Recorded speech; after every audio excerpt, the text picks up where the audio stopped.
السلام عليكم ورحمة الله. إن الحمد لله نحمده ونستعينه ونستغفره ونؤمن به ونتوكل عليه ونشهد أن لا إله إلا الله وحده لا شريك له ونشهد أن سيدنا وسندنا وحبيبنا وطبيب قلوبنا ومولانا محمد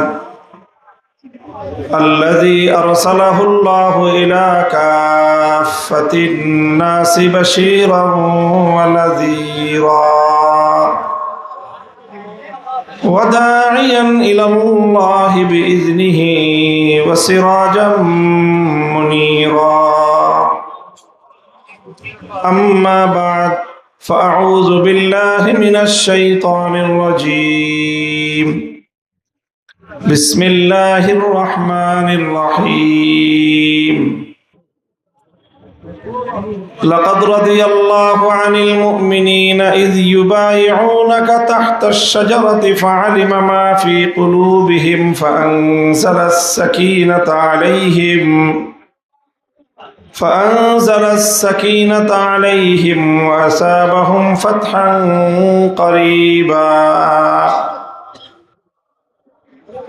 بارك الله لنا ولكم في القرآن العظيم ونفعنا وإياكم بالآيات والذكر الحكيم.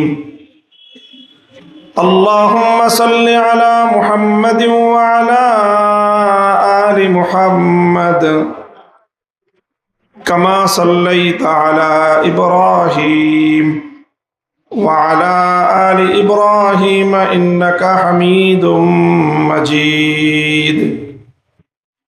اللهم بارك على محمد وعلى آل محمد كما باركت على إبراهيم وعلى آل إبراهيم إنك حميد مجيد.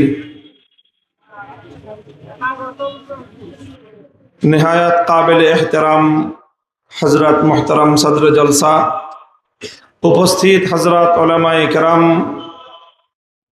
সম্মানিত বয়োজ্যেষ্ঠ আমার মুরব্বী সাহেবান,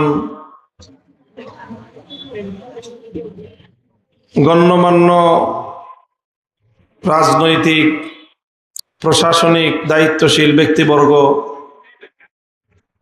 আমার সর্বস্তরের কোরআন প্রেমিক, নবী প্রেমিক, তাওহীদি মুসলমান ভাই ও বন্ধুগণ,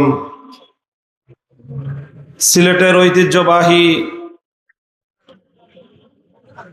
কোরআনে কারীমের খেদমত প্রতিষ্ঠান খাদিমুল কোরআন পরিষদ সিলেট এর উদ্যোগে আয়োজিত ৩১তম আজিমুশান সালানা তাফসিরুল কোরআন মহাসম্মেলনের সমাপ্তি দিবসের শেষ লগনে আল্লাহ পাক আমাদেরকে সমবেত থাকার তৌফিক দিয়েছেন। উলামায়ে উম্মতের সোহবতে কোরআনের জলসায় কোরআনের আলো বিকিরণ হওয়ার মুবারক মাহফিলে উপস্থিত হতে পারা বড়ই সৌভাগ্যের বিষয়। আল্লাহর শুকর ও গুজারি আদায় করি আলহামদুলিল্লাহ। আমি আপনাদের সম্মুখে পবিত্র কোরআনে কারীমের সূরাতুল ফাতহের 18 নম্বর আয়াত তেলাওয়াত করেছি। যেহেতু তাফসিরুল কোরআন মাহফিল, সুতরাং সেই আলোকে কোরআনে কারীমের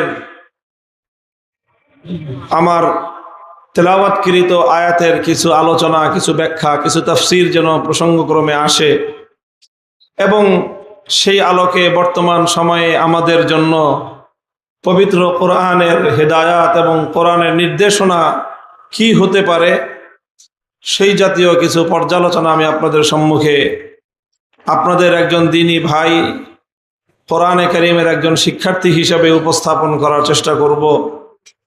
দোয়া চাই আল্লাহ পাক রব্বুল আলামিন যেন আমার জুবান দিয়ে প্রয়োজনীয় কথাগুলো বের করে দেন। আমি কোরআনে কারীমের যে আয়াত তেলাওয়াত করেছি ইসলামী ইতিহাসের অন্যতম গুরুত্বপূর্ণ তাৎপর্যপূর্ণ একটি ঘটনাকে কেন্দ্র করে কোরআনে কারীমের এই আয়াত নাজিল হয়েছে। আমরা স্বাভাবিকভাবে পরিভাষায় যেটাকে বলি শানে নুজুল, শানু নুজুলিল আয়াহ, কোরআনের আয়াত অবতীর্ণ হওয়ার যে প্রেক্ষাপট, আয়াত তেলাওয়াত যারা কোরআনে কারীমের সম্পর্কে, কোরআনের আয়াত অনুবাদ সম্পর্কে সামান্য ধারণা আছে, তাদের তো ইতিমধ্যেই সেই ধারণা হয়ে যাওয়ার কথা যে লাকাদ রাদিয়াল্লাহু আনিল মুমিনিন ইয ইউবাইউনাকা তাহতাশ শাজারা, এটা কোন ঘটনার দিকে ইঙ্গিতবাহী। ইসলামী ইতিহাসে এই ঘটনাকে যেই শিরোনামে অভিহিত করা হয় সেটা হলো বাইআতে রিদওয়ান। কি বলা হয়? বাইআতে রিদওয়ান। বাইআতে রিদওয়ানকে কেন্দ্র করে কোরআনের এই আয়াত অবতীর্ণ হয়েছে এবং কোরআনের এই আয়াতকে কেন্দ্র করেই এই ঘটনাকে বাইআতুর রিদওয়ান বলা হয়। রিদওয়ান মানে হলো সন্তুষ্টি। বাইআত শব্দের অর্থ অঙ্গীকার, তবে সাধারণ অঙ্গীকারকে বাইআত বলা হয় না। বাইআত আরবি শব্দটা এটা বাইউন থেকে সংগৃহীত। আরবি বাইউন শব্দের অর্থ হলো বেচা বিক্রি। বেচা কেনাকে বায় বলা হয়, বেচাকেও বলা হয়, কেনাকেও, ক্রয় বিক্রয় উভয়টাকেই বায় বলা হয়। আর বাইআত বলা হয় এমন একটি অঙ্গীকারকে যেই অঙ্গীকারের মধ্যে দুইটা পক্ষ থাকে। কয়টা পক্ষ? দুইটা পক্ষ থাকে। দুই পক্ষের মধ্যে একটা অঙ্গীকার সম্পাদিত হয়, সেখানে একজন অঙ্গীকার প্রদান করেন আর একজন অঙ্গীকার গ্রহণ করেন।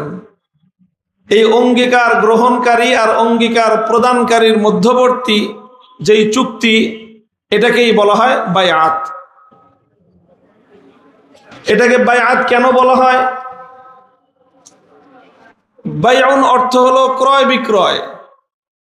আমরা ভালো করেই জানি যেখানেই ক্রয় বিক্রয় হয় সেখানে উভয় পক্ষ থেকে বিনিময় থাকতে হয়। কথা বলেন। ক্রয় বিক্রয় সেটাকেই বলা হয় যে এক পক্ষ থেকে মূল্য পরিশোধ করা হবে, অপর পক্ষ থেকে পণ্য দেওয়া হবে, তখনই সেটা ক্রয় বিক্রয় হবে। তো ক্রয় বিক্রয়ের মধ্যে যেরকম মুবাদালাতুল মালি বিল মাল, উভয় পক্ষ থেকে পণ্য এবং মূল্যের আদান প্রদান হলে সেটাকেই বলা হয় বাইউন, সেটাকেই বলা হয় ক্রয় বিক্রয়।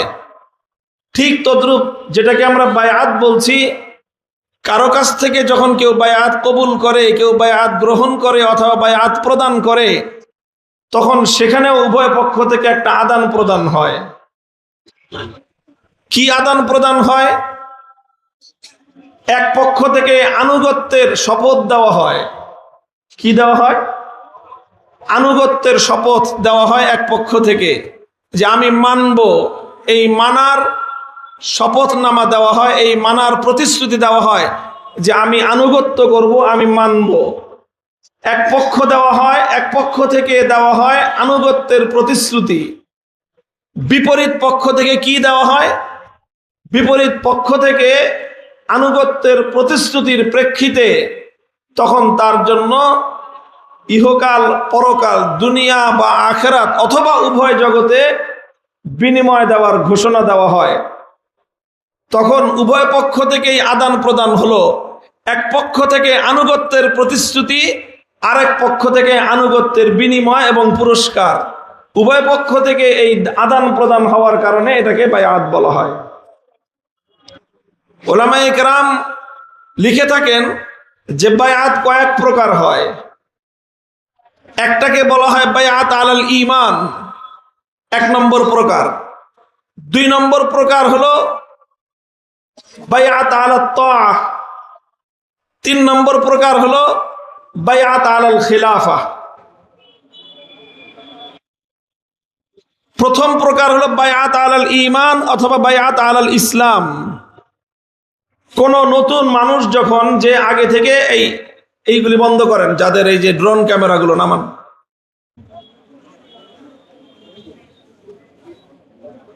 বায়াত আলাল ঈমান অথবা বায়াত আলাল ইসলাম যখন কবুল করা হয়, কোন মানুষ যখন ইসলাম কবুল করতে চায়, ঈমান গ্রহণ করতে চায়, তখন সে যুগে আল্লাহর নবীর কাছে এসে নবমুসলিমগণ তারা বায়াত আলাল ঈমান এবং বায়াত আলাল ইসলাম গ্রহণ করতেন। যে আল্লাহর নবীর হাতে হাত রেখে কালেমা পড়তেন, ঈমান গ্রহণ করতেন, এটাকে বলা হতো ঈমানের বায়াত। এটা হলো প্রথম প্রকার বায়াত। এটাকে বায়াত আলাল ঈমান বলা যায়, এটাকে বায়াত আলাল ইসলামও বলা যায়। আল্লাহর নবীর জীবন জুড়ে এমন বায়াতের অসংখ্য দৃষ্টান্ত খুঁজে পাওয়া যায়। 2 নম্বর বায়াত হলো বায়াত আলাত তাআহ, যে কোনো নেক আমল করার উপরে বায়াত কবুল করা। নবী করিম সাল্লাল্লাহু আলাইহি ওয়াসাল্লামের যুগে এরকম নেক কাজের উপরে নানা ধরনের বায়াত হতো। নবীজি এই বায়াতটা গ্রহণ করতেন। নেক কাজের মধ্যে নবীর যুগে সবচেয়ে বেশি যে বায়াতটা প্রচলিত ছিল সেটা হলো বায়াত আলাল জিহাদ। কি ছিল? বায়াত আলাল জিহাদ। জিহাদ করার জন্য আল্লাহর রাস্তায়, কিতাল করার জন্য আল্লাহর রাস্তায়, আল্লাহর দ্বীনের জন্য যুদ্ধ করার নামে, যুদ্ধ করার জন্য আল্লাহর নবী বায়াত গ্রহণ করতেন, শপথ গ্রহণ করতেন। এটা ছিল বায়াত আলাত তাআত, অর্থাৎ নেক কাজের বায়াতের একটা বিশেষ প্রকার। জিহাদ ছাড়াও আল্লাহর নবী আরো বিভিন্ন নেক কাজের উপর বায়াত গ্রহণ করতেন। কোরআনে কারীমের মধ্যে আল্লাহ পাক রব্বুল আলামিন সূরাতুল মুমতাহিনার মধ্যে এরকম বায়াত আলাত তাআতের একটা বিশেষ বিবরণ আল্লাহ পাক উল্লেখ করেছেন। ইয়া আইয়ুহান নাবিয়্যু ইযা জাআকাল মুমিনাতু ইউবায়ি'নাকা আলা আল্লা ইউশরিকনা বিল্লাহি শাইআন ওয়া লা ইয়াসরিকনা ওয়া লা ইয়াজনিন। হে নবী, আপনার নিকট যখন মুসলিম নারীরা আগমন করবে, যে কোনো অপকর্ম, পাপ কাজ তারা করবে না, এই সকল খারাপ কাজগুলো তারা পরিত্যাগ করবে আর ভালো কাজগুলো তারা গ্রহণ করবে, এই বিষয়ে যদি তারা আপনার নিকট বায়াত গ্রহণ করতে আসে, ফাবায়াহুন, তাহলে আল্লাহ হুকুম দিবেন, হে নবী আপনি ওই সকল নারীদের কাছ থেকে এই বায়াত গ্রহণ করুন। এটাকে মুফাসসিরিনে কেরামগণ বায়াতুন নিসা বলে থাকে, যেহেতু এটা মহিলাদের কাছ থেকে বিশেষভাবে বায়াত নেওয়ার কথা ছিল। বায়াতুন নিসার যে বিষয়বস্তু, এই বিষয়বস্তুর উপর শুধু মহিলাদের কাছ থেকেই নয়, বরং আল্লাহর নবী পুরুষদের কাছ থেকেও এই সকল বিষয়, এই সকল নেক কাজ এবং এই সকল গুনাহ ছাড়া এই বিষয়ে আল্লাহর নবী বায়াত গ্রহণ করেছেন। সেটাও বায়াত আলাত তাআহ। আমি শাস্ত্রীয় আলোচনা খুব বেশি করব না, কিন্তু যেহেতু একটা শাস্ত্রীয় মাহফিল, তাফসিরুল কোরআন মাহফিল, এই জন্য তাফসির সংক্রান্ত 2-4টা কথা আমি বলে দিচ্ছি যাতে আমার আলোচনার সুবিধা হয়। তো একটা হলো বায়াত আলাল ঈমান, 2 নম্বর হলো বায়াত আলাত তাআত। বায়াত আলাত তাআতের মধ্যে নানা রকম নেক কাজের বায়াত নেওয়া হতো আল্লাহর নবীর যুগে। এর মধ্যে সবচেয়ে বহুল প্রচলিত ছিল কোন নেক কাজের উপর? কি বললাম? জিহাদের উপর বায়াত হতো। ব্যাপকভাবে আল্লাহর নবী জিহাদের উপর বায়াত নিতেন। জিহাদ ছাড়াও আরো অন্যান্য নেক আমলের উপরেও আল্লাহর নবী বায়াত গ্রহণ করেছেন। আল্লাহর নবী যে মক্কা থেকে মদিনায় হিজরত করলেন, সেই মদিনায় হিজরত করার যেই ব্যবস্থাপনা হয়েছিল, যেখানে মদিনাওয়ালাদের সঙ্গে আল্লাহর নবীর কথা হয়েছিল, তাদের সঙ্গে অঙ্গীকার করেছিলেন আল্লাহর নবী, সেটাকে বলা হয় বায়াতে আকাবা। এটা ইসলামী ইতিহাসের গুরুত্বপূর্ণ একটা অধ্যায়, বায়াতে আকাবা। সেখানে সাহাবায়ে কেরাম আল্লাহর নবীর হাতে, মদিনার আনসারগণ নবীজির হাতে হিজরতের আগেই আল্লাহর নবীর হাতে হাত রেখে তারা বায়াত গ্রহণ করেছিলেন। এটাকেই বলা হয় বায়াতে আকাবা। এই বায়াতে আকাবা এটাও বায়াত আলাত তাআহ তথা নেক কাজের উপর বায়াত, এই বায়াতের প্রকারের একটা বিশেষ একটা প্রকার। এই সবগুলো মিলে হলো বায়াত আলাত তাআহ। বায়াত আলাত তাআতের মধ্যে পরবর্তী যুগে উম্মতের উলামায়ে কেরাম এবং উম্মতের সুফিয়ায়ে কেরাম তারা বায়াত, যেটা নাকি তাসাউফের বায়াত, যেটা তরিকতের বায়াত, এই বায়াতটাও মূলত বায়াত আলা তাআহ, নেক কাজ করার বায়াত। এখানে মাশায়েখের হাতে, শায়েখের হাতে, যেটাকে আমরা ফার্সি ভাষায় বলি পীর, আরবিতে বলা হয় শেখ, শেখের কাছে কেউ যদি তার হাতে হাত রেখে ভালো হওয়ার চেষ্টা করে, নেক পথে, নেকির পথে অগ্রসর হওয়ার শপথ করে, এটাই হলো পীর মুরিদির বায়াত, এটাই হলো তরিকতের বায়াত, এটাই হলো তাসাউফের বায়াত। অনেকে পীর মুরিদির বায়াত কোরআন হাদিসে খুঁজে পায় না, তো এটা তাদের খুঁজে না পাওয়াটা, এটা হয়তো তাদের, আমি কি বলবো, গবেষণার কমতি হতে পারে, অথবা হতে পারে তাদের দৃষ্টিভঙ্গির সংকীর্ণতা। এটা বলাই ভালো, দৃষ্টিভঙ্গির সংকীর্ণতা। তরিকতের বায়াত কোরআন হাদিসে খুঁজে না পাওয়াটা, এটা হলো দৃষ্টিভঙ্গির সংকীর্ণতা। আমি এটাকে মূর্খতা বলে আখ্যায়িত করলাম না, তাদের প্রতি সম্মান প্রদর্শন করে। যারা তরিকতের বায়াতের ব্যাপারে নেতিবাচক মন্তব্য করে, সাধারণত মাঠে ময়দানে যারা করে তারা তো কোনো গণনার মধ্যে নয়, গণ্যমান্য উল্লেখযোগ্য যারা বলে তারা মূর্খ না, তারা যথেষ্ট জ্ঞানী। তারাও তরিকতের বায়াতকে অস্বীকার করে, মূলত সেটা অজ্ঞতার কারণে নয়, সেটা হলো দৃষ্টিভঙ্গির সংকীর্ণতার কারণে। তো তরিকতের বায়াত, এটা আল্লাহ রাসূল সাল্লাল্লাহু আলাইহি ওয়াসাল্লামের বায়াত আলা তাআতের মধ্যে অন্তর্ভুক্ত। এটা হলো দ্বিতীয় প্রকারের বায়াত। তৃতীয় প্রকারের বায়াত হলো বায়াত আলাল খিলাফা, বায়াত আলাল ইমারা। মুসলমানদের জন্য একজন আমির থাকবেন, মুসলমানদের জন্য একজন খলিফা থাকবেন, মুসলমানদের জন্য একজন ইমাম থাকবেন, যিনি রাষ্ট্রীয় দায়িত্বশীল হবেন, যিনি রাষ্ট্রের দায়িত্ব গ্রহণ করে গোটা দেশের সকল নাগরিকদের জিম্মাদারি গ্রহণ করবেন, যার উপাধি হবে আমিরুল মুমিনিন, যিনি দুনিয়ার तमाम সমস্ত উম্মতে মুহাম্মাদিয়ার সকল মুমিনদের জিম্মাদারি এবং দায়িত্ব গ্রহণ করবেন।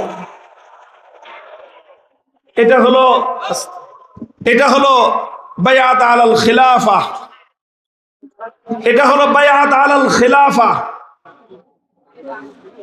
বায়াত আলাল খিলাফার মধ্যে আবার দুইটা স্তর রয়েছে। কয়টা স্তর?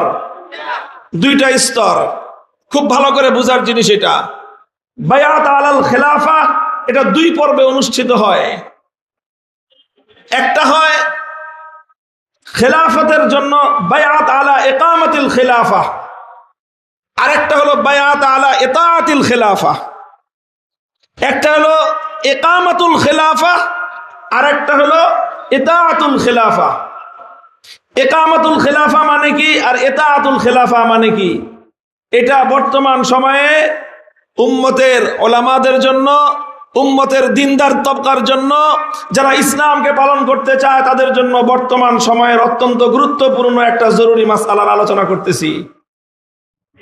তৈরি হন, তৈরি হন, খিলাফা ইজ কামিং ব্যাক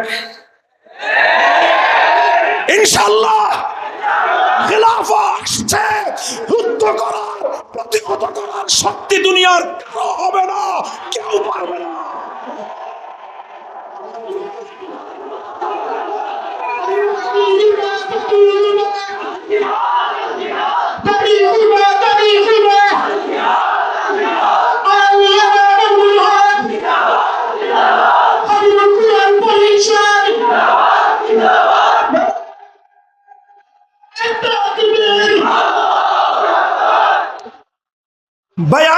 বায়াত আলাল খিলাফা এর আমি বললাম যে দুইটা স্তর। এর প্রথম স্তর হলো বায়াত আলা ইকামাতুল খিলাফা, আর দ্বিতীয় স্তর হলো বায়াত আলা ইতাআতিল খিলাফা। ইকামাতুল খিলাফা কাকে বলা হয়? এটা এমন একটা বায়াত যেই বায়াতের মাধ্যমে একজন ব্যক্তি খলিফাতুল মুসলিমিন নির্বাচিত হয়ে যান। এমন একজন ব্যক্তি যিনি আমিরুল মুমিনিন ইমামুল মুসলিমিন নির্বাচিত হয়ে যান, যেই বায়াতের মাধ্যমে সেটাকে বলা হয় বায়াত আলা ইকামাতিল খিলাফা। শরীয়তের মাসআলা হলো, ফিকহের মাসআলা হলো এই, পৃথিবীর মুসলিম কোন ভূখণ্ডের উল্লেখযোগ্য সংখ্যক গণ্যমান্য এলেমওয়ালা ব্যক্তি, যাদের কাছে দ্বীনের এলেম আছে, এরকম বিশিষ্ট বিশিষ্ট এলেমওয়ালা ব্যক্তিরা যদি কোনো একজন ব্যক্তিকে আমিরুল মুমিনিন ইমামুল মুসলিমিন খলিফাতুল মুসলিমিন হিসেবে তাকে বায়াত প্রদান করে দেন, তাহলে এই নির্বাচিত কিছু সংখ্যক গণ্যমান্য এবং মুসলিম বিশ্বের উল্লেখযোগ্য কিছু ব্যক্তিদের বায়াত প্রদান করার মাধ্যমে বায়াত আলা ইকামাতিল খিলাফা সুসম্পন্ন হয়ে যায়, এবং যাকে বায়াত প্রদান করা হবে তিনি আমিরুল মুমিনিন এবং ইমামুল মুসলিমিন হিসেবে তিনি নির্বাচিত হয়ে যাবেন। ইসলামী শরীয়তের দৃষ্টিতে তিনি আমিরুল মুমিনিন হিসেবে গণ্য হবেন।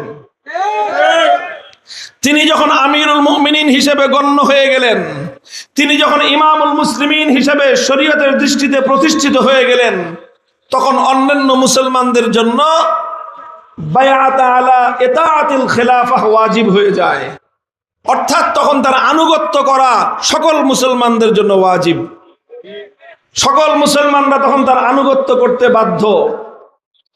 বর্তমান পৃথিবীতে এই বায়াতের আলোচনা যদি আমি করতে যাই, বায়াত আলাল খিলাফা, এই আলোচনা প্রসঙ্গ টানতে গেলে বলতে হয় আজ থেকে প্রায় 100 বছর পূর্বে, যখন ব্রিটিশ সাম্রাজ্যের একেবারে শেষ লগনে এসে মুসলমানদের প্রাণ কেন্দ্র হারামাইন শরীফাইনকে কেন্দ্র করে যখন হুকুমতে সৌদিয়া প্রতিষ্ঠিত হলো, আল মামলাকাতুল আরাবিয়া সৌদিয়া, সৌদি রাজতন্ত্র যখন প্রতিষ্ঠিত হয়, তখন পৃথিবীর বিভিন্ন দেশের এবং বিশেষভাবে আমাদের আকাবিরে উলামায়ে দেওবন্দ ওনারা হিজাজের সফর করেছিলেন, হারামাইনের সফর করেছিলেন, এবং ওনারা তৎকালীন সময়কার সৌদি বাদশাহকে ওনারা অনুরোধ করেছিলেন যে আপনি শুধুমাত্র সৌদির বাদশাহ হিসেবে নিজের পরিচয় দিয়েন না, আপনি গোটা উম্মতের ইমারতের দায়িত্ব গ্রহণ করেন, আপনি আমিরুল মুমিনিন হন। তখন যে কোনো কারণেই হোক, আমি এটাকে দুর্ভাগ্য বলবো না সৌভাগ্য বলবো কোনোটাই বলতে চাই না, মন্তব্য আমার পক্ষ থেকে আমি এখানে করলাম না, তবে কষ্টকর আমাদের জন্য যে তখন সৌদি ক্ষমতাসীন ব্যক্তিবর্গ তারা পুরা পৃথিবীর উম্মতে মুসলিমার দায়িত্ব গ্রহণ করার হিম্মত করেন নাই। তারা বলেছেন যে লাস্তু আমিরুল মুমিনিন বাল আনা মালিকুম মিনাল মুলুক, আমরা তাম পৃথিবীর উম্মতের দায়িত্ব নিচ্ছি না, আমি হলাম একজন সচরাচর বাদশাহদের মতোই একজন বাদশাহ, আমি একজন কিং, আমি মুসলমানদের আমির হিসাবে দায়িত্ব গ্রহণ করলাম না। সুতরাং সেই থেকে মুসলমানদের যে একজন আমির থাকতে হয়, মুসলমানদের একজন খলিফা থাকতে হয়, এটা মুসলমানদের ঐতিহ্য, এটা হলো মুসলমানদের ঐক্যের একটা প্রতীক। 1924 সাল পর্যন্ত মুসলমানদের একজন প্রতীকী হলেও একজন খলিফা ছিলেন। খেলাফতে ওসমানিয়া অবশিষ্ট ছিল, তার ক্ষমতা না থাকলেও, তার পাওয়ার না থাকলেও, তার নেতৃত্ব না থাকলেও অন্তত নামকা ওয়াস্তে হলেও একটা খেলাফত ছিল, একজন খলিফাতুল মুসলিমিন ছিলেন, এবং তিনি নিজেকে মনে করতেন, পরিচয় দিতেন যে সারা পৃথিবীর সমস্ত মুসলমানদের আমি কান্ডারি, সারা পৃথিবীর সমস্ত মুসলমানদের আমি জিম্মাদার, এই কথা বলতেন। এই খেলাফতে ওসমানিয়া এটা 1924 সাল পর্যন্ত প্রতিষ্ঠিত ছিল। 1924 সালে দ্বিতীয় বিশ্বযুদ্ধের প্রতিক্রিয়ায় পৃথিবী সাম্রাজ্যবাদী শক্তি মুসলমানদের এই খেলাফতকে ধ্বংস করার জন্য তারা সব ধরনের ষড়যন্ত্র সম্পন্ন করে, এবং সেই ষড়যন্ত্রের মধ্যে অন্যতম অংশীদার ছিল ব্রিটিশ সাম্রাজ্যবাদী শক্তি। তখন ব্রিটিশ সাম্রাজ্যবাদের বিরুদ্ধে এই হিন্দুস্তান থেকে সবচেয়ে বড় তাহরিকে খেলাফত আন্দোলন প্রতিষ্ঠিত হয়েছিল শাইখুল হিন্দ মাহমুদ হাসান দেওবন্দি রহমতুল্লাহ আলাইহির নেতৃত্বে। গোটা ভারতবর্ষ জুড়ে ওসমানী খেলাফতকে রক্ষা করার জন্য সর্বশেষ সংগ্রাম এবং সর্বশেষ একটা বড় ধরনের আন্দোলন পরিচালিত হয়েছিল, যে আন্দোলনকে বলা হয় খেলাফত আন্দোলন। আমরা আমাদের তাসালসুল বোঝাচ্ছি, আমাদের ধারাবাহিকতা খেলাফতের সাথে। খেলাফতের সূর্য যখন অস্তমিত হয়, খেলাফতের সূর্য অস্তমিত হয়ে পৃথিবীর এই তুরস্কে যখন ধর্মনিরপেক্ষ মতবাদ নামক কুফরি মতবাদের আবির্ভাব ঘটে, কামাল আতাতুর্ক যখন মুসলমানদের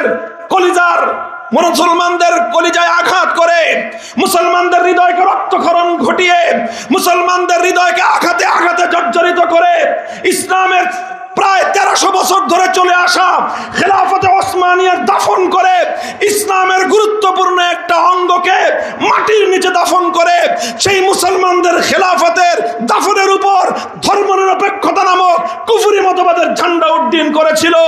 তাম পৃথিবীর মুসলমানদের হৃদয় থেকে রক্তক্ষরণ হয়েছিল, আর তাম পৃথিবীর মুসলমানদের সেই রক্তক্ষরণের ভাষা উম্মতে মুহাম্মাদিয়ার মধ্যে উলামায়ে দেওবন্দ শাইখুল হিন্দ রহমতুল্লাহ আলাইহির ভাষায় সেটা প্রাণ পেয়েছিল। তাহরিকে খেলাফত পুনরুদ্ধারের জন্য গোটা ভারতবর্ষ জুড়ে আন্দোলন সংগ্রাম হয়েছিল। এই হলো আমাদের ইতিহাস। 1924 সালে আমাদের অনেক আন্দোলন, আমাদের পূর্বপুরুষদের অনেক ত্যাগ আর কোরবানি, সব কিছুকে উপেক্ষা করে আমাদের শাইখুল হিন্দ রহমতুল্লাহ আলাইহিকে গ্রেফতার করে সব কিছুর পরেও খেলাফতকে টেকানো যায় নাই। ব্রিটিশ সাম্রাজ্যবাদী শক্তি এবং পশ্চিমা সাম্রাজ্যবাদী শক্তি ঐক্যবদ্ধ হয়ে তুরস্কের খেলাফতকে তারা বিলুপ্ত ঘোষণা করে, আর সেই বিলুপ্ত খেলাফতের জায়গায় তুরস্কের মধ্যে মুসলমানদের 700 বছরের নেতৃত্বের প্রাণকেন্দ্র সেই ইস্তাম্বুলে, সেই তুরস্কের মাটিতে কামাল আতাতুর্ক নামক ইংরেজদের গোলামের মাধ্যমে ধর্মনিরপেক্ষ মতবাদ নামক কুফরি মতবাদের মধ্য দিয়ে খেলাফতের পতন ঘটাবার তারা চেষ্টা করেছে। হয়ে গেল 1924 সাল থেকে 2024 পর্যন্ত 100 বছর তার পূরণ হয়েছে। আলহামদুলিল্লাহ, সেই 100 বছর পূর্ণ হওয়ার আগেই প্রথমত 1996 সালে আর দ্বিতীয়ত 2021 সালের 15ই আগস্ট আল্লাহ পাক রব্বুল আলামিন মুসলমানদের কপালে খালি বারবার ঘুরে ফিরে আগস্টেই আল্লাহ পাক এই কপাল খুলে দেয় আমাদের। 15ই আগস্ট একবার আমরা 1947 সালে ব্রিটিশকে বিতাড়ন করে স্বাধীনতা অর্জন করেছিলাম। 1975 সালে এই 15ই আগস্ট যে কোনো ভাবে একটা বিপ্লবের মধ্য দিয়ে একটা স্বৈরতন্ত্রের বিলোপ হয়েছিল। আবার 2021 সালে এই 15ই আগস্ট আবার নতুন করে মুসলমানদের 100 বছরের হারানো গৌরব, মুসলমানদের সেই ঈমানি প্রাণ কেন্দ্র, আবার মুসলমানদের 250 কোটি মুসলমানদের জিম্মাদারি গ্রহণ করবার মতো সেই ইমারত এবং সেই খেলাফত আবার মুসলমানদের কাছে ফিরে এসেছে। এবং বায়াত আলা ইকামাতিল খেলাফা, একটা খেলাফত প্রতিষ্ঠিত হওয়ার জন্য শরীয়তের যেই মানদণ্ড, সেই মানদণ্ড সম্পূর্ণরূপে রক্ষা করে ইমারতে ইসলামিয়া গঠন হয়ে প্রায় 6.5 লক্ষ বর্গ মাইল বিশাল এরিয়ার মধ্যে একজন ব্যক্তি যার নাম হলো মোল্লা হিবাতুল্লাহ আখুনজাদা হাফিজাহুল্লাহ তাআলা, তার খেলাফতের উপর সংশ্লিষ্ট আশপাশ 6.5 লক্ষ বর্গ মাইল এলাকার সমস্ত উলামায়ে কেরাম, সমস্ত মুসলিম নেতৃবৃন্দ ঐক্যবদ্ধ হয়ে তাকে বায়াত দেওয়ার পর তিনি উম্মতের আমিরুল মুমিনিন এবং খলিফাতুল মুসলিমিন হিসেবে প্রতিষ্ঠিত হয়ে গেছেন। এখন অবশিষ্ট আছে শুধুমাত্র বায়াত আলা ইতাআতিল খেলাফা। এখন সেই খলিফা এবং সেই আমিরুল মুমিনিনের ইতাআতের মাসআলা, এই মাসআলার দীর্ঘ আলোচনা আমি যাব না। এখানে একটা গুরুত্বপূর্ণ বিষয় আছে, যিনি আমির হবেন, যিনি খলিফা হবেন, তার আনুগত্য করা তাদের জন্যই জরুরি হবে তিনি যাদেরকে নিরাপত্তা দিতে পারবেন।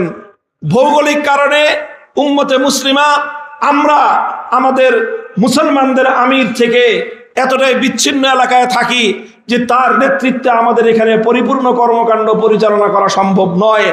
তবুও আমি মনে করি যে এই জমিন থেকে শাহজালাল মুজাররদি আমানি রহমতুল্লাহ আলাইহি যেরকম এই ভূখণ্ডের সন্তান না হয়েও এই ভূখণ্ডের মুসলমানদের স্বার্থে বহুদূর থেকে তার হৃদয় হু হু করে কেঁদে উঠেছিল, হাজার মাইল দূর থেকে, হাজার হাজার মাইল দূর থেকে, ইয়েমেন থেকে তিনি যেমন এদেশে ছুটে এসেছিলেন মুসলমানদেরকে উদ্ধার করার জন্য। ও দুনিয়ার মুসলমান, এটাই প্রমাণ হয় মুসলমান কোনো ভৌগোলিক সীমারেখায় আবদ্ধ থাকে না। মুসলমানের ঈমানি ভ্রাতৃত্ব কোনো সীমান্ত দিয়ে বেঁধে রাখা যায় না। মুসলমানদের ঈমানি ভ্রাতৃত্ব আল্লাহর পয়গম্বর যেটা বর্ণনা করেছেন, तमाम পৃথিবীর সমস্ত মুসলমান ভাই ভাই, পৃথিবীর যে কোনো প্রান্তে একজন ঈমানি ভাই অথবা বোনের উপর যখন জুলুম হবে, আরেক প্রান্তের মুসলমান মনে করতে হবে আঘাত আমার উপরে হয়েছে। মুসলমানের উপর যে কোনো আঘাত অপর মুসলমান রুখে দাঁড়াবার জন্য সর্বোচ্চ শক্তি ব্যয় করা তার জন্য ফরজ।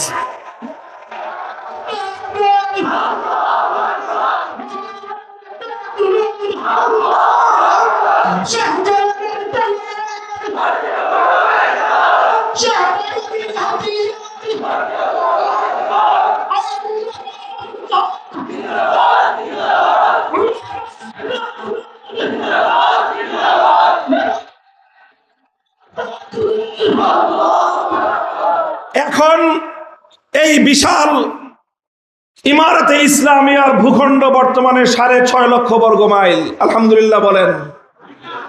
আমাদের বাংলাদেশ হলো 56,000 বর্গ মাইল, তাদেরটা হলো 6.5 লক্ষ বর্গ কিলোমিটার, কিলো মাইল নয়, প্রায় 6.5 লক্ষ বর্গ কিলোমিটার বিশাল ভূখণ্ড। এই ভূখণ্ডে ইমারত পরিপূর্ণভাবে প্রতিষ্ঠিত এবং ওই ভূখণ্ডের প্রত্যেক ইমানদারের জন্য আমিরুল মুমিনিনের ইতাআত করা ফরজ। অন্যান্য ভূখণ্ডের মুসলমানদের জন্য সেই ইমারত এবং সেই খেলাফতের আনুগত্য করা কতটা জরুরি, কতটা বাধ্যতামূলক, সেটা সংশ্লিষ্ট এলাকার ফুকাহায়ে কেরাম, মুফতিগণ, আলেম ওলামাগণ সেটা আলোচনা করে দেখবেন। কাজেই আমি এই কথা বলি না যে আমার বাংলা ভূখণ্ডের বিচ্ছিন্ন এই ভূখণ্ডের মানুষের জন্য সেই খলিফার আনুগত্য করা ফরজ, এ কথা আমি বলি না। তবে এ কথা আমি অবশ্যই বলবো, যারা একবিংশ শতাব্দীতে তাম পৃথিবীর রক্তচক্ষুকে উপেক্ষা করে আমেরিকার নেতৃত্বাধীন ন্যাটো বাহিনীকে 20 বছরের দীর্ঘ এক যুদ্ধে পরাজিত করে, এর আগে সোভিয়েত লাল কুকুরদেরকে বিতাড়িত করে আল্লাহর জমিনে কোরআনের রাজ যারা কায়েম করেছে, আল্লাহর জমিনে ইসলামী হুকুমত যারা বাস্তবায়ন করেছে, আল্লাহর জমিনে ইসলামী আদালত যারা কায়েম করেছে, আল্লাহর জমিনে কোরআনের রাজ যারা কায়েম করেছে, আগামী বিশ্বে দুনিয়ার মুসলমানদের নেতৃত্ব তাদের হাতেই যাবে, তাদের নেতৃত্ব দেওয়ার অধিকার আছে।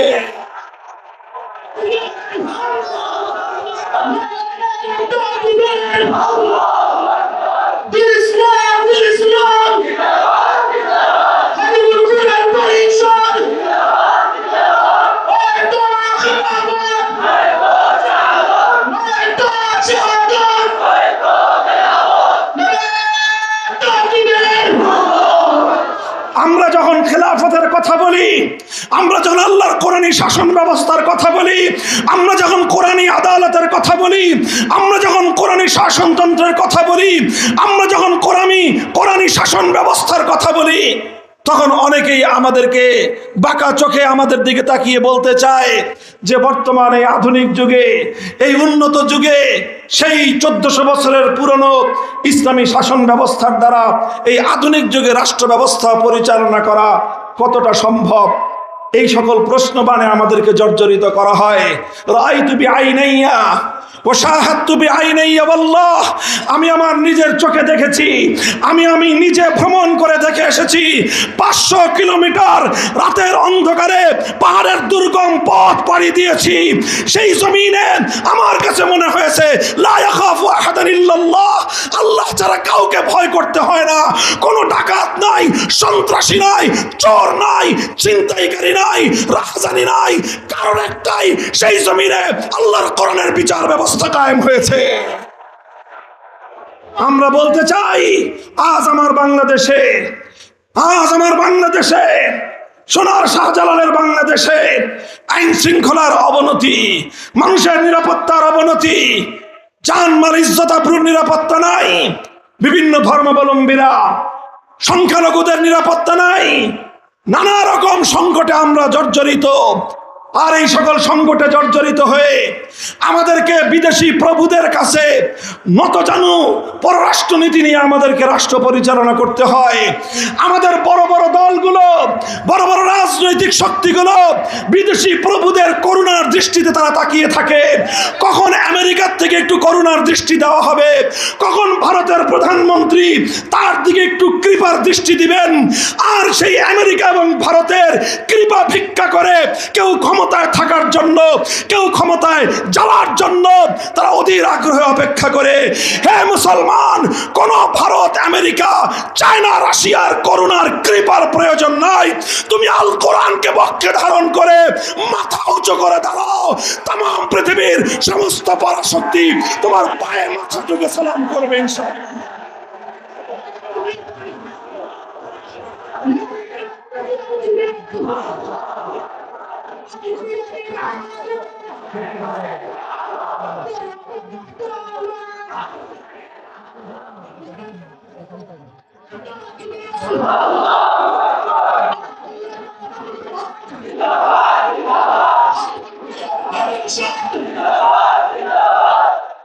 মোহতারাম হাজিরিন, আলোচনার প্রসঙ্গ যেহেতু চলেই আসলো, একটু কারগুজারি আমি শুনিয়েই দেই আপনাদের কাছে। ইমারতে ইসলামিয়ার যে চিফ জাস্টিস, ইমারতে ইসলামিয়ার যে প্রধান বিচারপতি মোল্লা আব্দুল হাকিম হাক্কানি হাফিজাহুল্লাহ তাআলা, শুধু বর্তমান ইমারতে ইসলামিয়া নয়, বর্তমান উম্মতে মুসলিমার একজন গুরুত্বপূর্ণ ইলমি শখসিয়ত। তিনি গুরুত্বপূর্ণ একজন আলেমে দ্বীন। ইসলামী কাজা এবং বিচার ব্যবস্থার উপর তার অনেক বড় বড় কিতাব রচিত আছে। হে বাংলার উলামায়ে কেরাম, শুধুমাত্র ফিকহ আর ইফতা পড়ায়েন না, নতুন দিন এসেছে, এখন ফিকহ এবং ইফতার সাথে আপনারা কাজা পড়ানো শুরু করেন। আমি ইমারতে ইসলামিয়া দেখে এসেছি, সেখানে এখন শুধু ইফতা পড়ানো হয় না, সেখানে সকল দারুল ইফতার নাম হলো দারুল ইফতা ওয়াল কাজা। শুধু দারুল ইফতা ওয়াল কাজা। হে আলেম সমাজ, আমরা শুধু মাসআলা মাসাইল বয়ান করে আমাদের জিম্মেদারি আর খতম করতে চাই না। হে মুফতি সাহেবান, শুধু ফতোয়া দিয়েই আমরা আমাদের দায়িত্ব ক্ষান্ত করতে চাই না। আমরা যে ফতোয়া দিব, কোরআনের আলোকে উলামায়ে কেরাম যে রায় ঘোষণা করবে, আদালত যেন সে রায় বাস্তবায়ন করতে বাধ্য হয়, এমন ইসলামী হুকুমত কায়েম করতে চাই।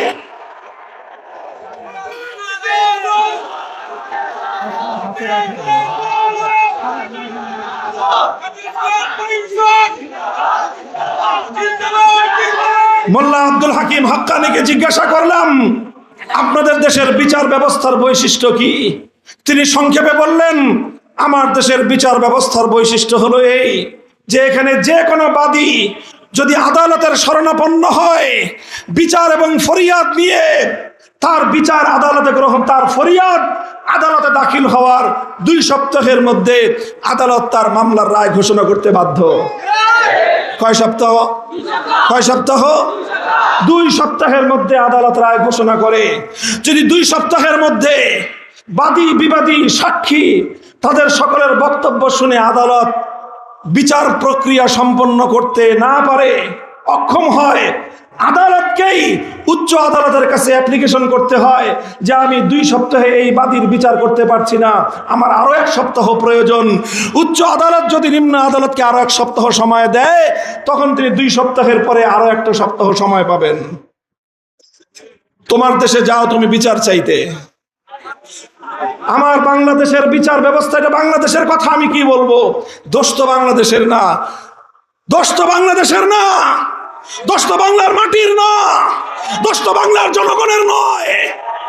দোষ হলো তাদের যারা আমাদের দেশে উপনিবেশ কায়েম করেছিল, সেই ব্রিটিশ শাসন ব্যবস্থা। তারা আমার দেশকে দখল করলো, আমার রাজত্ব দখল করলো, আমার সম্পদ চুরি করলো। আমার সম্পদ চুরি করেই তারা ক্ষান্ত হয় নাই, আমার দেশের সম্পদ লন্ডনে পাচার করেই তারা ক্ষান্ত হয় নাই। আমার শিক্ষা ব্যবস্থা ধ্বংস করে দিল, আমার শাসন ব্যবস্থা ধ্বংস করে দিল। আমার বিচার ব্যবস্থাটাও ধ্বংস করে দিয়ে ব্রিটিশের মানব রচিত এক কালা কানুনের মাধ্যমে আমার দেশের বিচার ব্যবস্থাকে তারা গড়ে তুলল। সেই বিচার ব্যবস্থার মূল কথা হলো এই, টাকা আছে যার বিচার পাবে সে, টাকা নাই যার বিচার পাবে না সে। আমার এই কথার যদি ব্যাখ্যা জানতে চান, লম্বা দাস্তান আপনাদেরকে আমার শোনাতে হবে, বহু লম্বা ইতিহাস আমাকে বলতে হবে। কারাগারগুলোর চার দেয়ালের মধ্যে দুঃখজনক এমন অনেক হাহাজারি আর অনেক কান্নার আওয়াজ শোনা যাবে, অনেক কান্নার করুণ কাহিনী বলতে হবে। বর্তমান এই প্রলম্বিত ব্রিটিশ প্রবর্তিত বিচার ব্যবস্থার অবিচারের কারণে কত নিরপরাধ মানুষ জেলখানার চার দেয়ালের মধ্যে হাহাকার করে কাঁদছে, ডুকরে ডুকরে কাঁদছে। একই মামলা, আসামি দুইজন, একজনের বাপ বড় লোক, আরেকজনের বাপ গরিব লোক অথবা বাপ নাই, তার কোনো অভিভাবক নাই, দুইজন একই মামলায় ঢুকেছে। যে টাকাওয়ালা, যার মামা আছে, বাপ আছে, খালু আছে, রাতারাতি বড় ব্যারিস্টার ভাড়া করলো। সেই ব্যারিস্টার গিয়ে নিম্ন আদালতে জামিন চাইলো, না দিলে জজ কোর্টে চলে গেল, না দিলে রাতারাতি 21 দিনের মাথায় চলে গেল হাইকোর্টে। হাইকোর্ট থেকে জামিন নিয়ে 1 মাসের মধ্যে বন্দি বের করে নিয়ে আসলো। আর তারই কেস পার্টনার, একই মামলার অপর আসামি, ওর মামুও নাই, খালুও নাই, দুলাভাইও নাই, বাপ নাই, চাচা নাই, গার্জিয়ান নাই। শুধু এই কারণে 14 বছর পর্যন্ত তার জেল খাটতে হচ্ছে, বিচার হয় নাই। এখনো পর্যন্ত আসামি হিসেবে কারাগারের অন্ধকার কারা প্রকোষ্ঠে আত্মচিৎকার করে তার দিন কাটতেছে। যদি মনে করেন বাড়ায় বলতেছি, যে দেখে আসেন, আমরা নিজেরা দেখে এসেছি, প্রত্যক্ষদর্শী। এটা কেন? এটা হলো বিচার ব্যবস্থার বৈষম্য। আমরা চাই ব্রিটিশ প্রবর্তিত কালা কানুনের বৈষম্যের বিচার সাম্যের বাংলার মাটি থেকে বঙ্গোপসাগরে ভাসায় দাও। আল কোরআনের বিচার ব্যবস্থা কায়েম করো।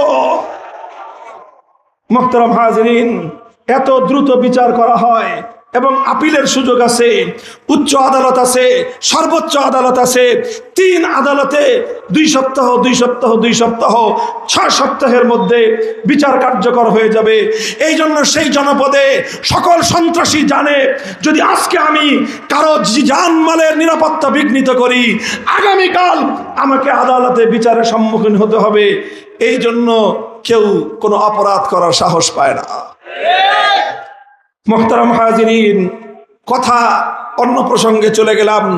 এই জাতীয় কিছু কথা আপনাদেরকে এই জন্য বললাম যে আলহামদুলিল্লাহ 40 বছর পৃথিবীর 2 সুপার পাওয়ারের সঙ্গে লড়াই করে, যুদ্ধ করে, আমার আর তোমার মতো একদল ইমানদার, তারা তাদের দেশে ইসলামী ইমারত কায়েম করেছেন, তারা তাদের জমিনে আল্লাহর কোরআনের রাজ কায়েম করেছেন, তারা তাদের জমিনে ইসলামী খেলাফত কায়েম করেছেন, তারা তাদের জমিনে আল্লাহর কোরআন শুধু মসজিদে তেলাওয়াত করে না, তারা তাদের জমিনে আল্লাহর কোরআন শুধু মাদ্রাসায় তেলাওয়াত করে না, তাদের জমিনে যেই কোরআন মসজিদে তেলাওয়াত হয়, যেই কোরআন মাদ্রাসায় তালিম হয়, সেই দেশের প্রতিটি মন্ত্রণালয়, প্রতিটি আদালত সেই কোরআন অনুযায়ী পরিচালিত হয়।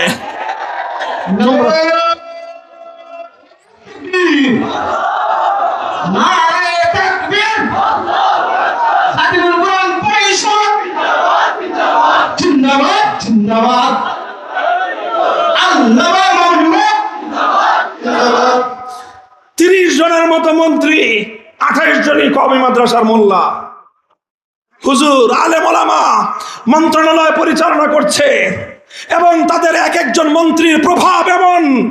এক মোল্লা আমির খান মুত্তাকি তোমার পার্শ্ববর্তী হিন্দুত্ববাদী ভারতে যখন রাষ্ট্রীয় প্রোটোকল নিয়ে সফরে আসে, গোটা ভারত এক মোল্লার পদভারে কাঁপতে থাকে থরথর করে। আর তোমাদের পররাষ্ট্রমন্ত্রী পরিচয় দেয় ওনারা তো আমাদের স্বামী, আমরা তাদের স্ত্রী। লজ্জা হয় আমাদের লজ্জা হয়। কারণ কি, আমাদের কোন জিনিসের অভাব? তারা মোল্লারা যদি পারে, আমরা মোল্লারা পারি না কেন?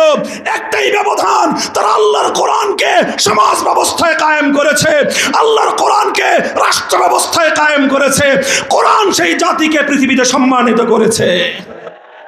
वो जमाने के मुअज़्ज़ज़ बने हामिले कुरान होकर, और अब तुम खार बने हो तारिके कुरान होकर। তারা সম্মানিত হয়েছে কোরআনকে ধারণ করে, তোমরা সম্মান খুইয়েছো কোরআনকে বর্জন করে। বলবা হুজুর আমরা কোরআন বর্জন করলাম কোথায়? আমাদের মসজিদগুলোতে তো কোরআন তেলাওয়াত হয়, আমাদের মাদ্রাসাগুলোতে কোরআনের তালিম হয়, আমাদের মাহফিলগুলোতে তো কোরআনের তাফসীর হয়। আমি বলবো যে হ্যাঁ, আমরা কোরআনের তেলাওয়াত করি, আমরা কোরআনের তালিম করি, আমরা কোরআনের তাফসীর করি, আমরা ব্যক্তিগত জীবনে পারিবারিক জীবনে আল্লাহর কোরআনের বিধানগুলোকে মানবার চেষ্টা করি, কিন্তু আমার বৃহত্তর সমাজ এবং রাষ্ট্রে আমরা আল্লাহর কোরআনকে বিজয়ী করতে পারি নাই। আমি খেলাফতের এই বায়াতের আলোচনা এখানেই সমাপ্ত করতেছি। একটা শপথের মাধ্যমে আমি আমার এই আলোচনা এখানে সমাপ্ত করে মূল আলোচনার দিকে আমি ফিরে যেতে চাই। আমি বলতে চাই, আল্লাহর কোরআনের মাহফিল থেকে হে সিলেটের আমার ইমানদার ইমানি জোশে বলিয়ান শাহজালালের পুণ্যভূমির সন্তানেরা, ইমানদার তৌহিদি জনতা, স্কুল কলেজ ইউনিভার্সিটি আলিয়া মাদ্রাসা কওমি মাদ্রাসার সন্তানেরা, তোমরা আরেকবার হাতে হাত রাখবা, শুধু ফ্যাসিবাদের বিদায়ের জন্য নয়, শুধুমাত্র স্বৈরতন্ত্রের বিদায়ের জন্য নয়, আরেকবার আমরা হাতে হাত রাখতে চাই আল্লাহর জমিন থেকে সকল মানব প্রচিত তন্ত্র মন্ত্রকে ঝাঁটা পেটা করে বিদায় করবার জন্য।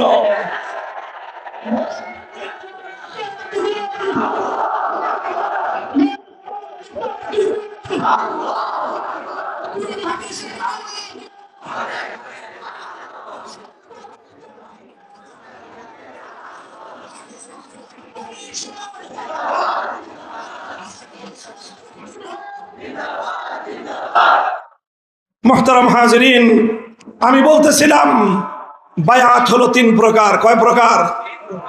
আমি যেই বায়াতের আলোচনা করছি এই বায়াতকে বিশেষ নামে আখ্যায়িত করা হয়েছে কোরআনে কারীমের মধ্যে, লাকাদ রাদিয়াল্লাহু আনিল মুমিনিন ইয ইউবাইউনাক। এই জন্য ইতিহাসের পাতায় এই বায়াতকে বলা হয় বায়াতুর রিদওয়ান। বায়াতের রিদওয়ান কেন হয়েছিল? হুদায়বিয়ার প্রান্তরে সেই বায়াত হয়েছিল, আমাদের সেই ইতিহাস জানা আছে। হুদায়বিয়ার প্রান্তরে কেন এই বায়াত নিয়েছিলেন আল্লাহর নবী মুহাম্মদ আরবি সাল্লাল্লাহু আলাইহি ওয়াসাল্লাম? এই বসেন, একটু বসেন। আপনি উঠতেছেন কেন? একটু বসেন। শেষ মেসেজ, মূল বার্তা তো নিয়ে যেতে হবে নাকি? আশপাশ থেকে যারা উঠতেছে একটু বসান, একটু বসান। তারা মনে করছে স্লোগান তো দেওয়া শেষ, আর তো কাজ নাই। বসেন। শুধু স্লোগান দিয়ে দায়িত্ব শেষ হবে না, দায়িত্ব দিয়ে দিব একটা, সেই দায়িত্ব নিয়ে বাড়িতে ফিরবেন ইনশাআল্লাহ। মুহতারাম হাজিরিন, আমি বায়াতের রিজওয়ানের আলোচনা উঠিয়েছি যেই জন্য। বায়াতের রিজওয়ান কেন সংগঠিত হয়েছিল আমরা জানি।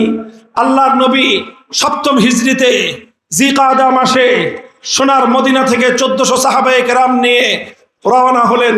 উদ্দেশ্য হলো আল্লাহর ঘর বাইতুল্লাহ শরীফের ওমরা করবেন। ওমরার উদ্দেশ্যে নবীজি মদিনা থেকে মক্কার পানে রওনা হলেন। মক্কার নিকটবর্তী উপকণ্ঠে হুদায়বিয়া নামক স্থানে যখন এসে পৌঁছলেন, মক্কার কুরাইশরা আল্লাহর নবীর গতিরোধ করলো, নবীজিকে মক্কায় ঢুকতে দিবে না, ওমরা করতে দিবে না। লম্বা ইতিহাস।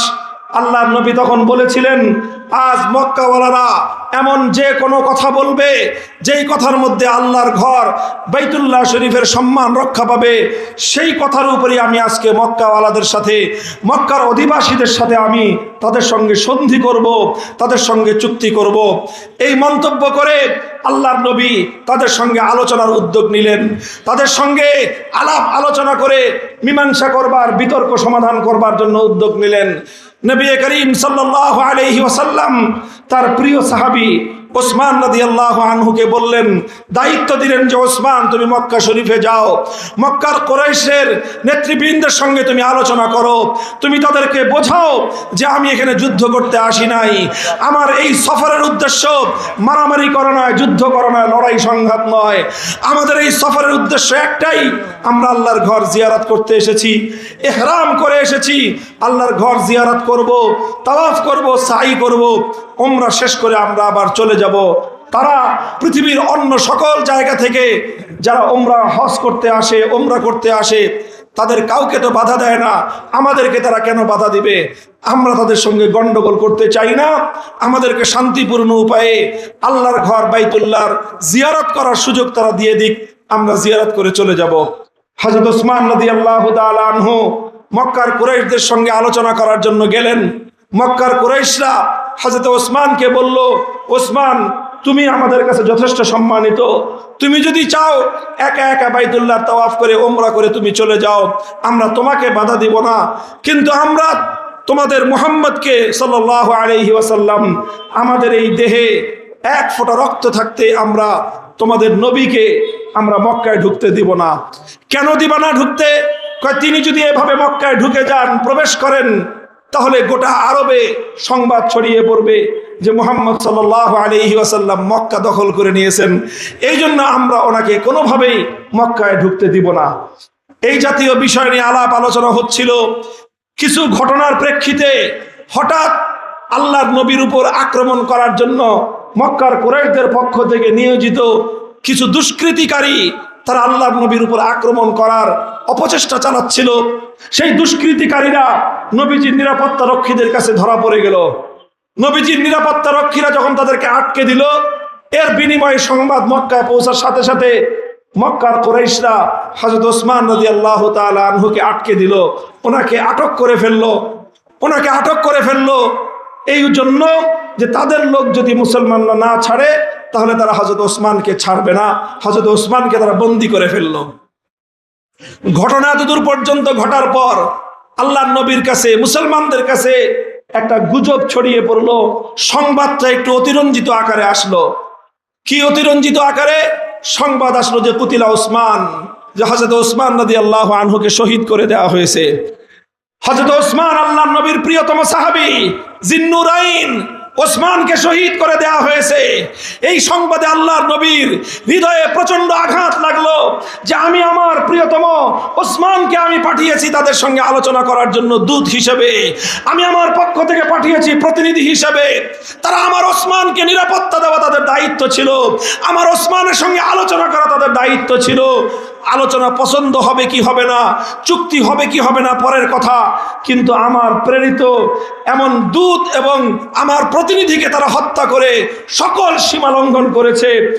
এক ওসমানকে হত্যার সংবাদ যখন মুসলমানদের মধ্যে ছড়িয়ে পড়লো, মুসলমানদের মধ্যে উত্তেজনা ছড়িয়ে পড়লো, আর এর মধ্যে সবচেয়ে বেশি উত্তেজিত হলেন নবিয়ুর রাহমা, রাহমাতুল লিল আলামিন মুহাম্মদ আরবি সাল্লাল্লাহু আলাইহি ওয়াসাল্লাম। আল্লাহর নবী তখন সাহাবায়ে কেরামের মধ্যে ঘোষণা করলেন যে আমি এখন তোমাদের কাছ থেকে বায়াত গ্রহণ করব। সাহাবায়ে কেরাম জিজ্ঞাসা করেন কিসের বায়াত? আল্লাহর নবী বললেন আমি তোমাদের কাছ থেকে বায়াত আলাল মাউত গ্রহণ করব। শুধু জিহাদের বায়াত নয়, বরং জিহাদের মধ্যেও সর্বোচ্চ পর্যায়ের বায়াত হবে। জিহাদের পথে আল্লাহর দ্বীনের জন্য এক মুসলমানের হত্যার বদলা নেওয়ার জন্য, এক মুমিনের রক্তের বদলা নেওয়ার জন্য 1400 সাহাবায়ে কেরাম জীবন দেওয়ার জন্য, রক্ত দেওয়ার জন্য আল্লাহর নবীর হাতে হাত রেখে তারা শপথ গ্রহণ করবেন। এটার নামই ছিল বায়াতে রিদওয়ান। নবীজি বায়াত গ্রহণ করলেন। 1400 সাহাবায়ে কেরাম থেকে যখন আল্লাহর নবী বায়াত গ্রহণ করলেন, হয় আমরা ওসমানের হত্যার প্রতিশোধ নিব, আর নয় আমরা 1400 সাহাবী ওসমানের সকল সাথীরা হুদায়বিয়ায় জীবন দিয়ে যাব, কিন্তু আমাদের নিরপরাধ ভাই ওসমানের রক্তের বদলা না নিয়ে আমরা ঘরে ফিরব না। মুহতারাম হাজিরিন, এটা হলো বায়াতে রিদওয়ান। এই বায়াতে রিদওয়ানকে এই জন্যই রিদওয়ান বলা হয় যে এই দৃশ্যটা এটা আমার আল্লাহর কাছে বড় পছন্দনীয় হয়েছে।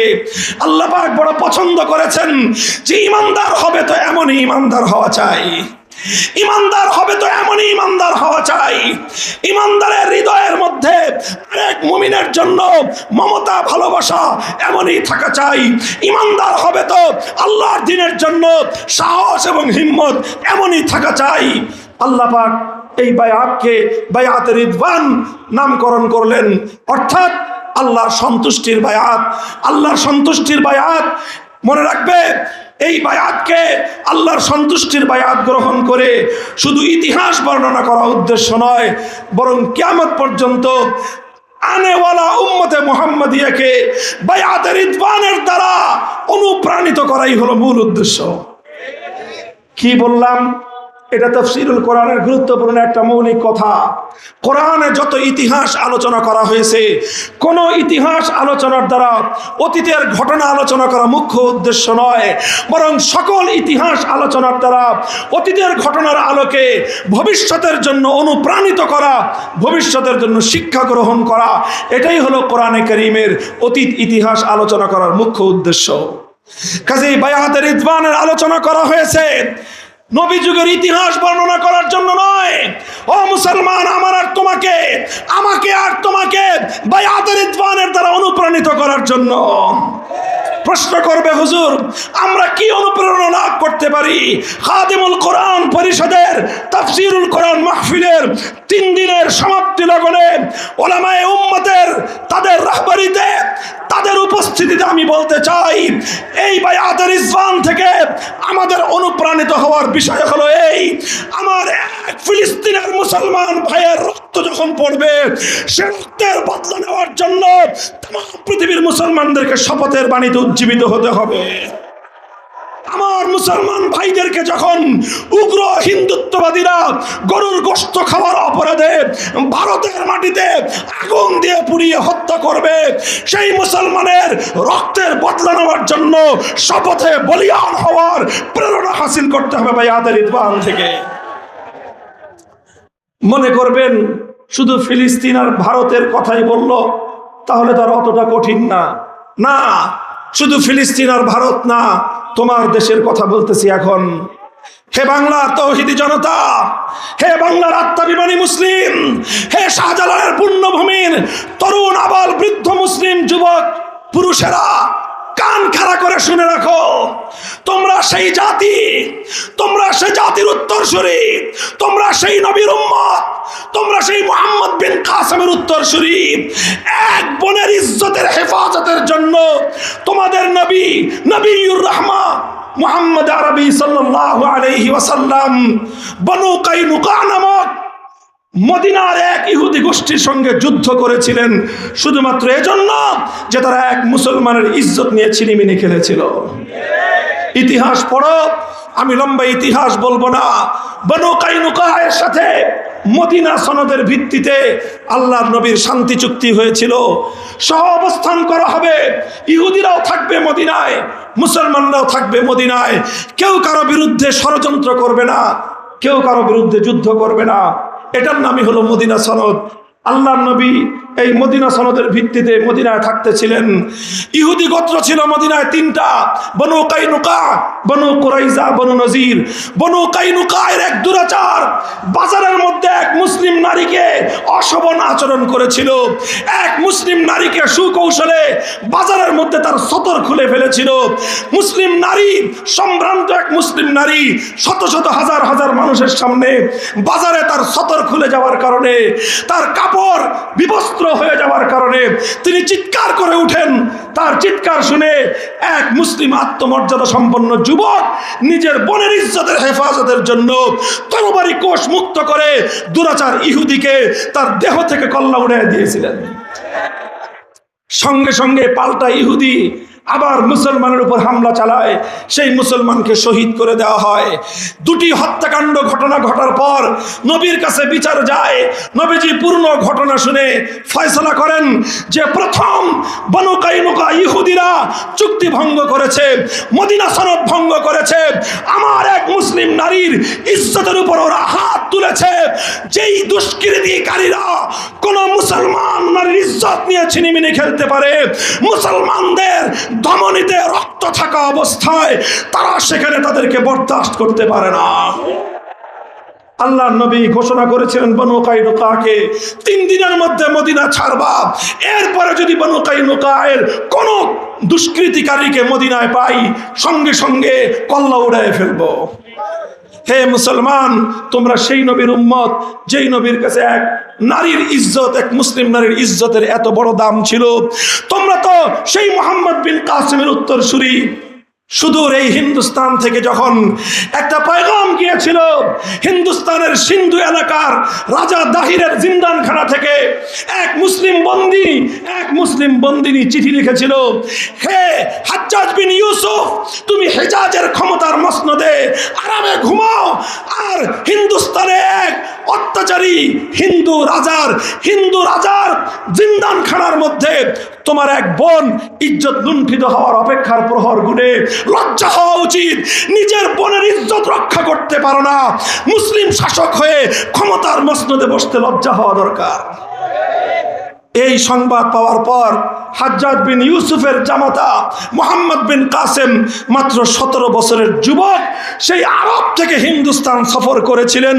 হিন্দুস্তান সফর করে যুদ্ধ করেছিলেন, রাজা দাহিরকে পরাজিত করে তার জিন্দানখানার লৌহ কপাট ভেঙে গুড়িয়ে দিয়ে নিজের সেই নির্যাতিতা বোনকে জিন্দানখানা থেকে মুক্ত করে আরশের দিকে তাকিয়ে আল্লাহর কাছে জবাব দিয়েছেন, কদ আদাইতু ফরিজতি।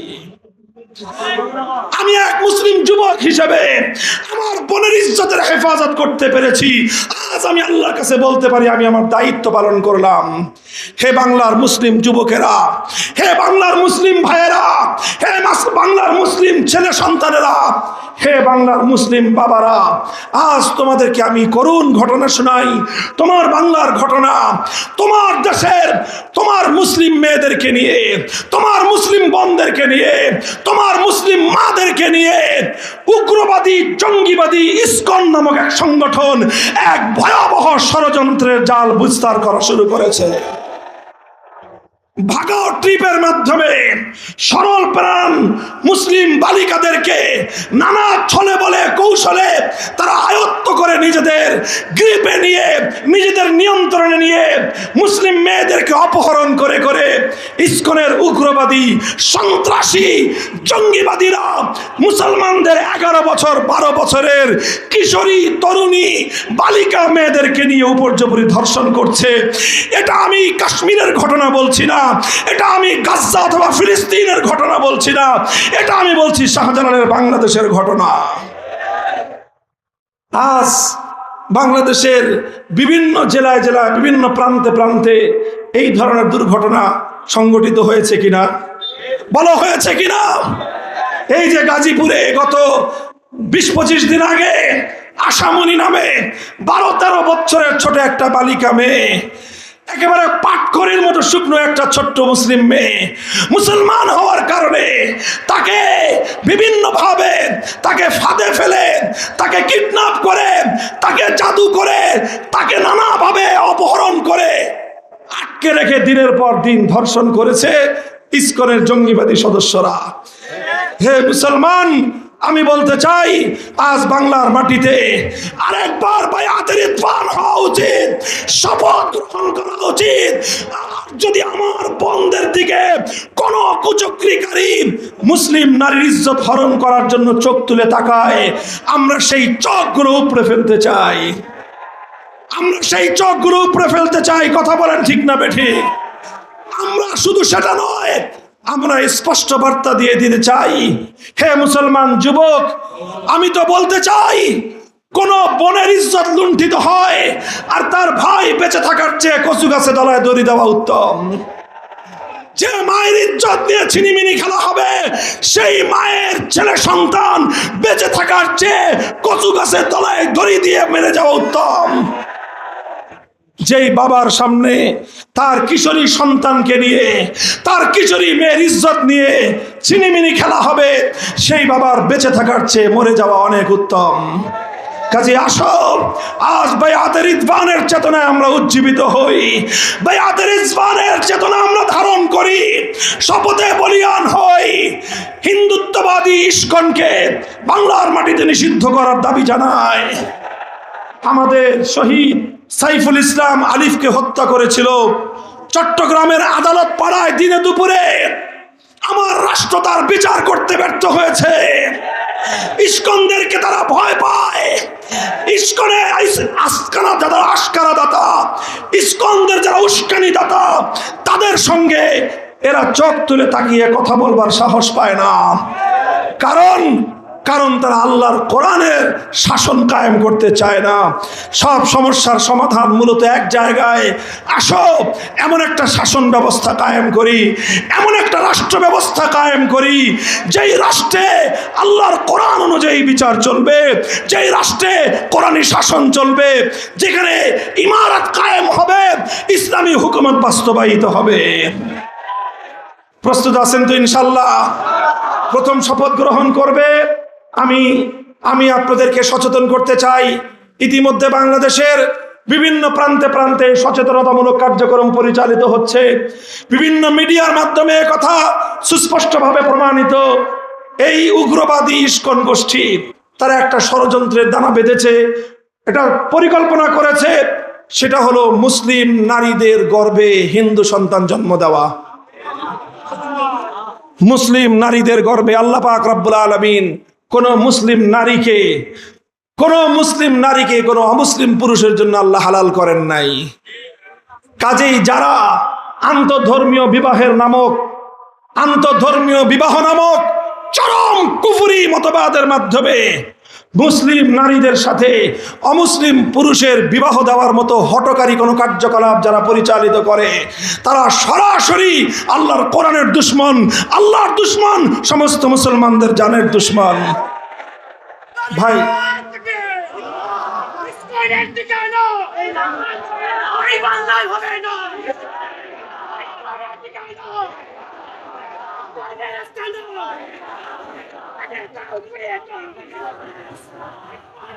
এটা হলো একটা কথা।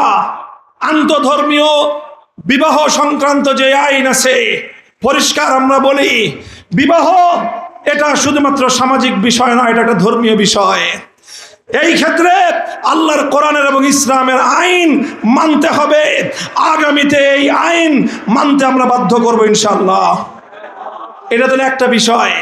এর বাইরে যেটা তারা করছে, নানাভাবে মুসলিম বালিকাদেরকে স্কুলে, কলেজে, ইউনিভার্সিটিতে, এমনকি বুয়েটের ঘটনা আপনারা সকলেই জানেন, নাম করা বিশ্ববিদ্যালয়গুলোতে পর্যন্ত টার্গেট করছে ওরা মুসলিম মেয়েদেরকে।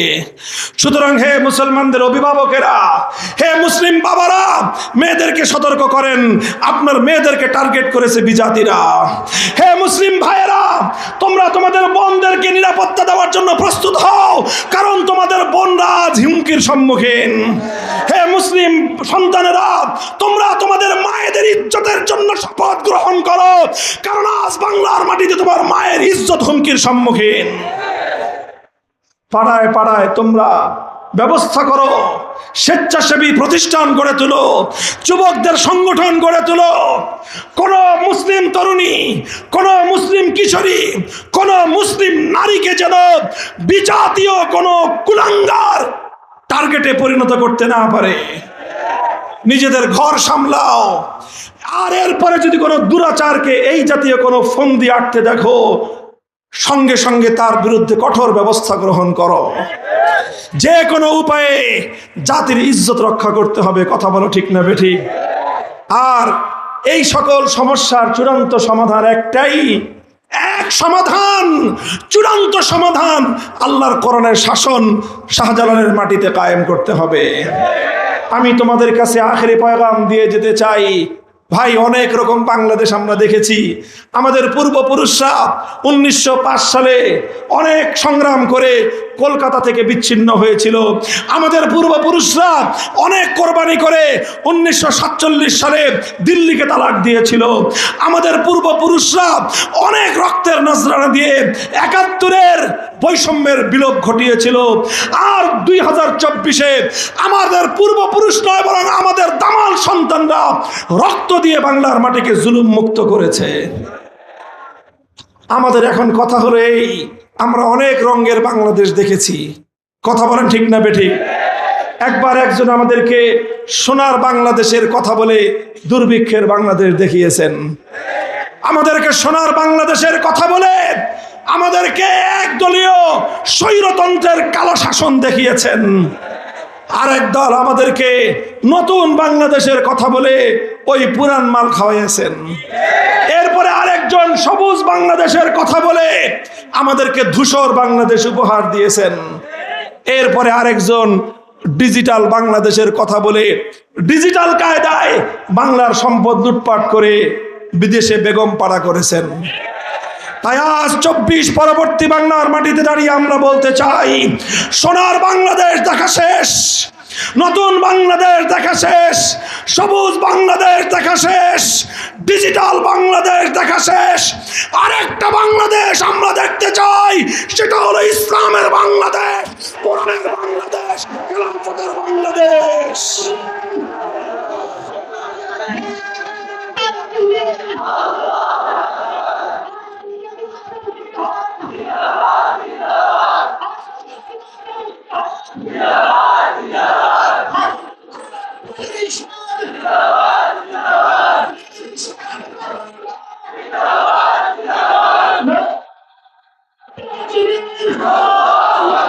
তাই প্রস্তুত আছেন তো ইনশাল্লাহ?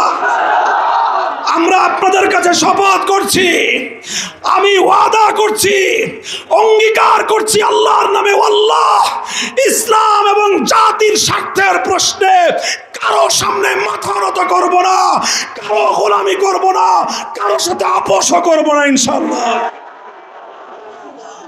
ইসলামের স্বার্থ সর্বাগ্রে, দেশ এবং জাতির স্বার্থ তারপর, এরপরে আর কোনো স্বার্থ নাই। এই স্বার্থ রক্ষা করার জন্য আমি আমার নওজওয়ান ভাইদের কাছে, মুসলমান বাবাদের কাছে, চাচাদের কাছে দোয়া চাই, সহযোগিতা চাই। করবেন তো ইনশাল্লাহ? করবেন তো ইনশাল্লাহ?